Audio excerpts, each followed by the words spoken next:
명심히 들으라. 내 없으면 장남인 네가 가장인 걸 알지, 야? 가장은 어떤 일이 있어도 가족이 제일 우선이다. 알았지, 야? 시방부터 네가 가장이니까 가족들 잘 지키라.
오늘 준비한 10가지 이야기 가운데 저희가 1위와 3위로 꼽은 이산가족 상봉 관련 소식을 전해드리겠습니다. 남북으로 갈려 65년 이상 서로를 만날 수 없었던 이산가족이 오늘부터 2박 3일 동안 금강산에서 극적인 상봉을 하게 됩니다. 물론 많은 분들이 만났으면 좋겠지만 아주 제한된 인원만 상봉을 하게 됩니다. 오늘도 2시에 일어나가 지금까지 못 자고 여기 왔습니다. 지금 멍멍해요. 뭐 꿈 같기도 하고. 내 동생은 작년 9월 달에 사망이다. 조금만 더 살았으면 내가 만날 수 있었을 건데요. 그 생각을 하게 되면 가슴이 찢어져요. 이번에 한대 별 딴 것 같아요, 기분이. 축하드립니다. 네. 네. 농담하는 줄 알고, 네. 친구가 장난하는 줄 알고, 이 사람 뭐 전화 끊어. 장난하지 마. 내가 그랬다고. 그랬더니, 나 적시자산데요. 그게 깜짝 놀랐어. 자, 오늘 첫 번째 상봉. 지금 시간 일정대로라면요. 지금 시간이면 첫 번째 만남을 하고 만찬장으로 이동을 했을 시간인 것 같아요. 어떻습니까? 그렇습니다. 7시부터 이제 북한이 주최하는 환영 만찬이기 때문에 지금 만찬장으로 이동했을 것 같고요. 네. 조금 전에 그러니까 3시부터 5시까지 2시간 동안 어떻게 보면 65년 이상 기다렸지만 짧은 2시간 동안의 1차 만남이 있었습니다. 네. 아니, 그런데요. 65년 동안 헤어졌다가 어렵게 2박 3일 동안의 만남을 잡았는데 총 일정을 다 세보니까 가족들이 마주 볼 수 있는 시간은 11시간밖에 안 되던데요. 네. 숫자가 제한되는데 참 안타까운 일이고. 아니, 2박 3일이면 좀 2박 3일 내내 만날 수 있게 해주면 얼마나 좋습니까?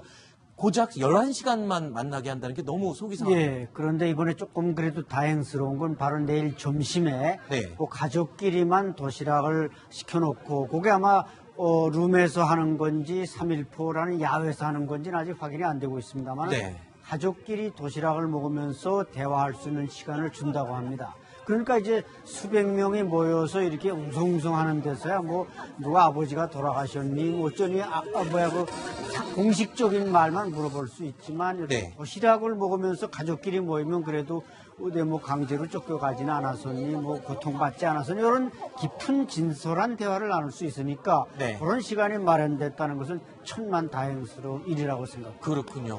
자, 언론사의 통일부를 통해서 배포된 자료를 기준으로 지금 갖고 있는 자료가 제가 살펴보니까요. 무려 100페이지 가까이 되는 가족들의 사연이 적혀 있었습니다. 물론 그 가운데는 모두 취재에 응하신 건 아니고요. 취재를 불응하신 분을 제외하고도 간단하게 적은 사연만 100페이지, A4 용지 100페이지 정도 됐습니다. 다 소개해드릴 수는 없고요. 그중에 한 가지씩 좀 짚어보겠습니다. 심지어 이 남쪽으로 내려올 때 자신의 딸이 아내 뱃속에 있는 줄 모르고 내려오셨던 분이 오늘 만나게 된다고요? 그렇습니다. 이제 유관식 할아버지 같은 경우에 이제 사실은 내려올 때 부인이 임신한 줄은 모르셨대요. 아하. 그래서 이제 내려왔는데 이제 딸이 지금 살아있다는 걸 알고 이제 이번에 만나시게 되는데 사실 이게 지금 우리가 이번에 이제 89명이 이제 그 상봉을 하게 돼 있지 않습니까? 네. 근데 워낙 이제 시간적으로 이게 오래 길다 보니까 사실은 이제 부모 자식 간에 만나는 분들은 이번에 별로 없습니다. 7건밖에 없어요. 네. 그러니까 다들 부모 자식 간에는 나이가 많이 드셔서 사실 남측의 아버지나 어머님들은 이제 거의 90이나 뭐 100세 가까운 분들이 있거든요. 네. 그러다 보니까 실제로 이제 이번에는 형제 자매가 한 20건 정도 되고 아하. 그만큼 이제 부모 자식 간에는 이제 지난번 상봉 때마다 그나마 있었는데 이게 해가 가면 갈수록 돌아가신 분들이 많아졌어. 실제로 이제 한 7만 명 정도가 돌아가셨거든요. 그렇죠. 그러다 보니까 결국 이런 부모 자식 간의 만남은 점점 줄어드는 것 같습니다. 89건 가운데, 그러니까 89명이 이번에 만나게 되는데 그 가운데 부모와 자식 간의 관계는 7건밖에 되지 않는다. 그만큼 시간이 갈수록 부모님들, 이 어르신들은 기다려 줄 수가 없는 그런 안타까운 상황이 된 거죠. 자, 이 사연 중에 박기동 할아버지 마구간에 묻어놓은 쌀을 가지러 갔다가 헤어졌다라고 했는데 경황이 없는 전쟁통에 가족들과 헤어지는 사연은 정말 수만 가지일 겁니다. 근데 이 박기동 할아버지 사연은 어떻게 된 겁니까? 간단하게. 박기동 할아버지는 이제 황해도 연백이 고향인데요. 네. 전쟁이 일어나니까 강화도로 이제 온 가족이 피난을 간 겁니다. 네. 강화도로 피난을 갔는데 가서 이제 뭐 먹을 게 이런 게 없고 그러니까 고향 집에 좀 쌀을 가지러 가야 되겠다 해서 부모님이 동생들을 데리고 그 당시 6살, 2살인 동생들을 데리고 집에 간 거예요. 네. 연백 집에. 그런데 그때 아마 잡혀서 못 돌아온 것 같다라고 네. 이제 박기동 할아버지는 생각을 하는 거죠. 그것이 이제 생이별을 하게 된 거죠. 그래서 오늘 만났을 때는 그 당시에 6살이었던 딸과 2살이었던 아하. 아들을 만나는 거기 때문에 할아버지로서도 아마 정말 굉장히 연세도 있지 않습니까? 지금? 네. 생전의 마지막 기회다. 예, 이렇게 이제 생각을 하는 것 같습니다. 평생 모든 것을 다 주어도 줘도 부족하다고 생각하는 게 부모님의 마음이진데요. 65년 동안 보지 못한 자녀를 만나는 부모님의 마음 어떨까요? 어떤 걸 주고 싶을까요? 짐을 쌀 때 어떤 선물을 골랐을까요? 들어보시죠. 그냥은 못 주죠. 이렇게 주고 싶은 마음이야 뭐 얼마인지 모르죠. 그런데 그냥 간단하게 그렇게 그냥 준비했어요.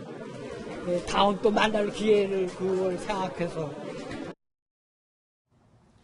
이번에 선물 보따리를 싸시던 분들의 고민이 그거였다고 합니다. 이 물건을 집었다 놓고 이유는요.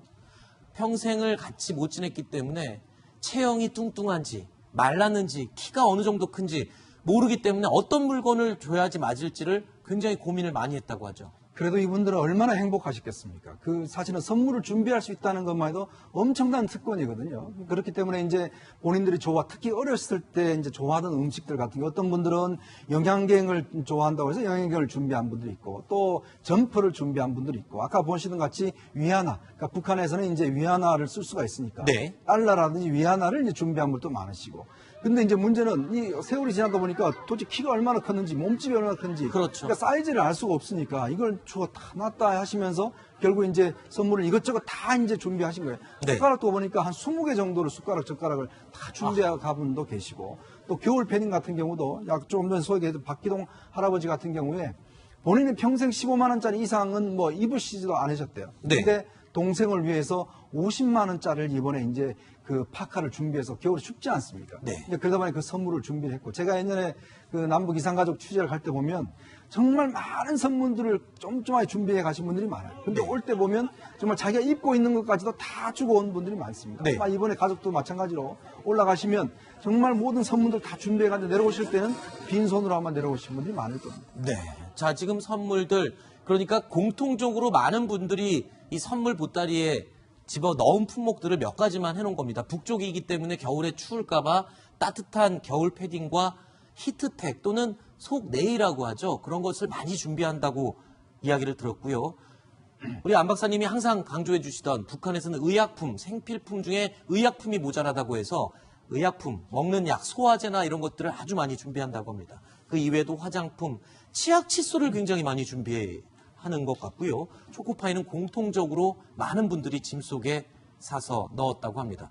자, 그런데 아까 말씀하셨어요. 이런 것들 다 주고 어떤 분들은 본인이 차고 간 시계와 반지까지 다 풀어주고 오신다는데 다 가져갈 수는 있는가요? 그 북쪽 가족들이? 네, 저도 이제 그 이산가족 분들한테 전화를 이번에 많이 받아서 제가 답변 드린 게 거의 저기 상품이 다 나와 있는데. 아, 그래요? 필요하다고 얘기를 하셨던 예, 그런 내용들이 아주 물건들이군요. 겨울 패딩이 정말 넘버원이라고 볼 수 있어요. 아하. 아까 말씀한 대로 추우니까. 그래서 이제 문제는 저걸 본인이 다 가져갈 수 있느냐.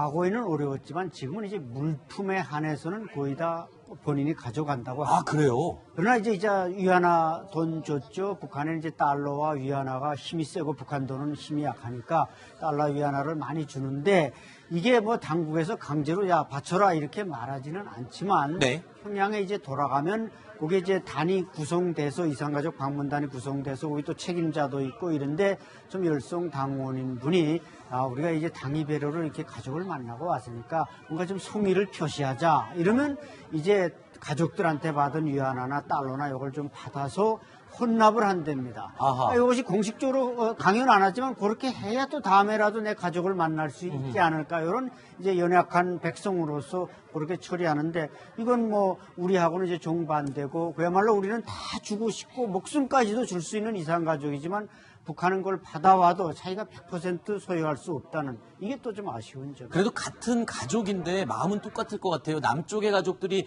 저렇게 바리바리 싸서 많은 걸 선물을 가져간다면 북측에서도 가족들이 내려올 때 뭔가 선물을 좀 가져오지 않습니까? 북측에서는 어떤 선물들을 주로 싸갖고 옵니까? 지금 이때까지 그 선물을 온 거 보면 이제 치마 저고리감, 비단으로 된 치마 저고리감, 이런 이제 그러니까 옷도 완성된 옷이 아니라 이제 뭐 딸내미 결혼식 때 이거 옷을 입혀라. 그러나 우리는 예식장에 가서 좋은 드레스 입고 하지 무슨 치마 저고리 바느질해서 입히는 건 아니지 않습니까? 네. 그렇기 때문에 제가 볼 때는 북한의 가족들이 가져오는 선물은 그냥 상징적으로 무슨 들쭉술이라든지 이런 건 뭐 조금 가치가 있지만 나머지 옷가지나 생필품은 그렇게 우리한테는 필요하지 않은 우리가 이미 풍족한 저 치약시설 있지 않습니까? 네. 북한은 치약시설도 거의 중국제가 들어와야 사용하기 때문에 네. 비싸다 보니까 우리가 이제 준비를 해서 갖다 주는 것입니다. 실제로 이제 북한에서는 개인적으로 가져오는 선물은 거의 없죠.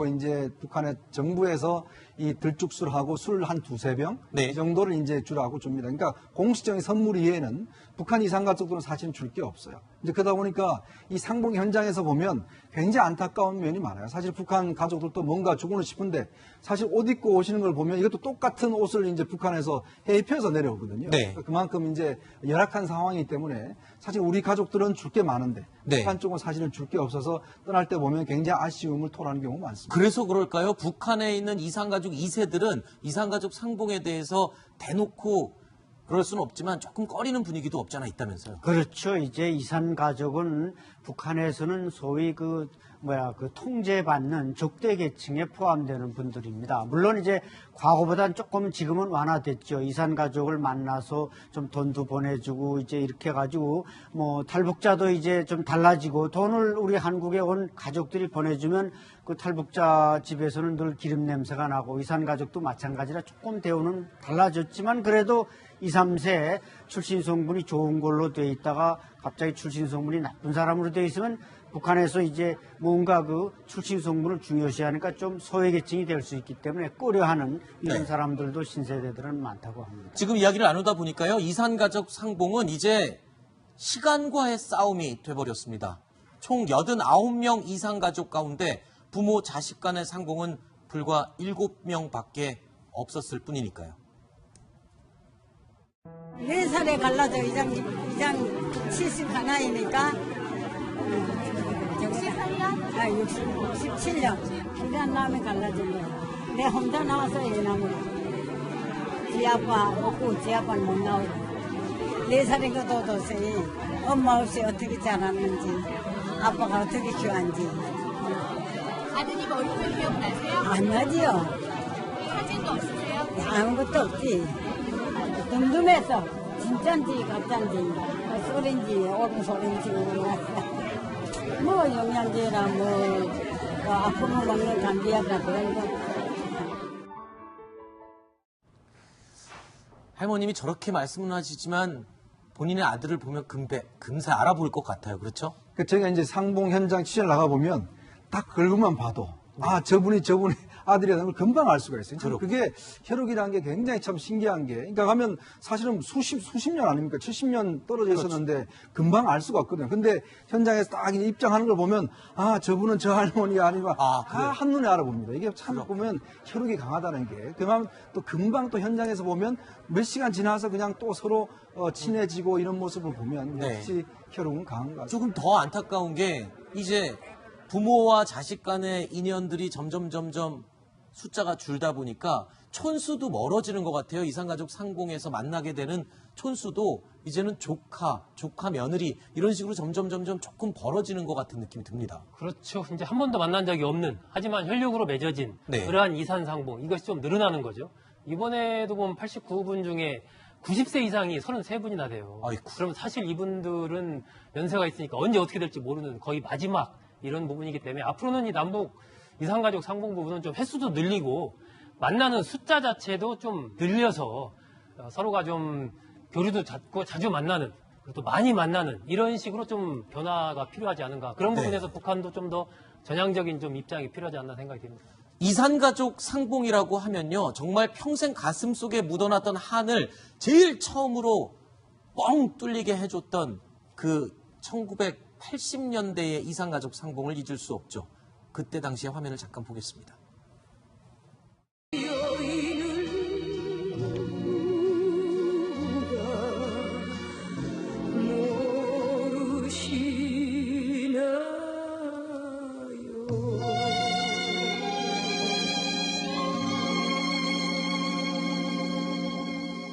저 어렸을 때 있잖아 이발소 집에 맡겨놓고 갔었어요. 예, 맞아요. 날씨가 흐리고요. 예, 맞아요. 오빠! 오빠! 이제 저도 원한이 없어요. 헤어지실 때 어떻게 오빠! 왜 나는 이렇게 헤어지게 저는 만드는 고아원에 갖다 놓고 네. 내 동생은 이발소에 그 양자로 보낸다고 글리 갔는데 네. 제가 어렸을 적에 약혼이고 찾아봤는데 연락이 안 닿습니다. 너무너무 감사합니다.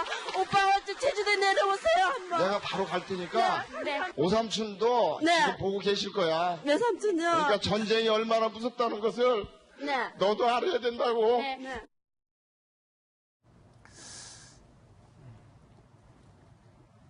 이 장면을 보시면서 저 때는 굉장히 젊으신 분들이 만나시는 것을 느낄 수 있죠. 그렇죠? 그렇습니다. 사실은 이제 이 이산가족을 찾습니다. 이게 사실은 이제 그 어떤 발단이 됐습니다. 원래는 이게 그렇게 오랫동안 방송하려고 기획하는 건 아닙니다. KBS에서. 그랬죠. 근데 이게 방송이 시작되자마자 정말 그 KBS 앞에 이산가족을 찾겠다라는 그 이 전단지가 엄청나게 붙였지 않습니까? 그래서 이게 138일 동안 진행이 됐어요. 네. 이게 연속 생방송이 453시간이나 진행이 됐습니다. 이게 그러다 보니까 유네스코에 결국 이제 등재되기까지 했는데 그랬죠. 당시에 그 했던 아나운서분들 같은 경우도 뭐 계속 연속 생방송을 하다 보니까 네. 그리고 사연들이 저게 이제 사실은 살아있는 기록물이잖아요. 왜냐하면 아까도 보셨지만 서로 하다가 서로 이제 만나게 되고 또 이제 서로 간에 세 알게 마디 되고. 하고 오빠를 알아보네. 그렇습니다. 바로 이제 확인하게 되고 특히 이제 우리 쪽에도 사실은 물론 이제 남북 간에 이런 이산가족도 있지만 실제로 넘어와서 서로 헤어져 살면서 했던 게 이게 확인이 된 게 없었거든요. 그러니까 저 방송을 통해서 결국은 바로 흩어졌던 가족들 만나는 아주 결정적인 계기가 됐습니다. 오늘 낮에 이제 북한의 가족과 만난 함성찬 할아버지라는 분이 계십니다. 그런데 이 함성찬 할아버지는요, 조금 전에 보셨던 1983년도 이산가족 찾기로 어머니를 찾으셨습니다. 그런데 그 함성찬 할아버지가 이번에는 북한에 가서 동생을 만나게 된다고요. 그러니까 그 당시에 이 함성찬 할아버지가 이제 아버지가 소련의 어떤 고기잡이 배를 타러 가실 때 동생들을 데리고 간 거예요. 그런데 그때 그러면서 이제 헤어지게 된 거죠. 그래서 그 당시에 1983년에 방송할 때는 거기서 엄마를 만났고 이번에 이제 북한에 있는 셋째 동생을 만나러 아마 이제 만났겠죠? 네. 그렇게 이제 선정이 돼서 올라간 겁니다. 우리 안 박사님한테 이 얘기를 안 여쭤볼 수가 없습니다.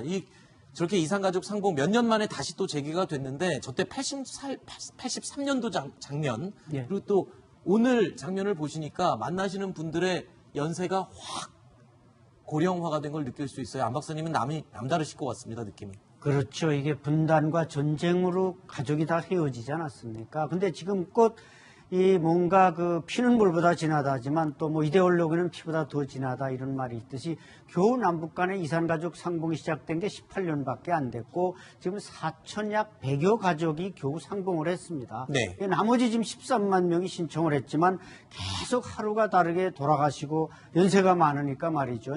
특히 북한의 경우는 우리보다 수명이 한 10년 더 짧기 때문에 네. 북한의 이산가족이 계속 소진되고 있습니다. 네. 따라서 뭐 북한은 지금 종전선언을 종전선언을 요구하고 있는데 진정한 종전선언이 뭐겠습니까? 저런 분들이 가족을 다 만나고 평화로운 상태로 모이면 그게 저절로 종전선언이 되는 거 아니겠습니까? 네.